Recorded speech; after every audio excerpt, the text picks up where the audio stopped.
El proyecto Pull and Play, ¿vale? Es un proyecto artístico y social.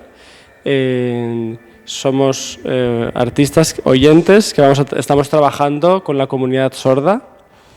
Y nada, el objetivo es llegar a crear una pieza escénica multidisciplinar, utilizando la música, el sonido, la iluminación, el teatro gestual, pero lo queremos hacer desde la perspectiva de una persona sorda. Entonces estamos ahora en un proceso de investigación, conociendo su mundo, su manera de relacionarse con el mundo, para desde ahí generar eso, ¿no? Pues ideas, acciones artísticas que sean interesantes para todo el mundo.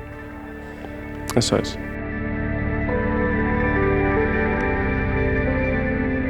Hace unos años me llamó la atención, ¿no? El hecho de, como músico que soy, trabajar con la comunidad sorda, ¿no? Eso de la gente que escucha, la gente que no escucha.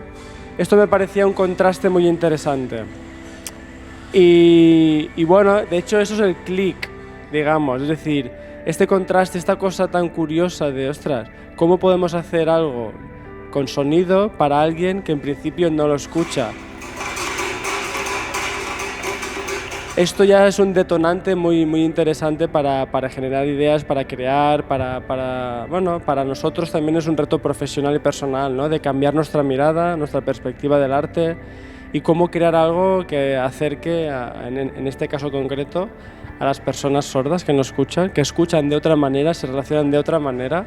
Y en eso estamos, investigando formas, maneras, más allá de la audición, ¿no? Utilizando otros sentidos, sobre todo el visual, el táctil, para que cuando ellos vengan a ver esta obra tenga el mismo sentido, ¿no? Que para las personas que somos oyentes y se lo puedan disfrutar igual o más.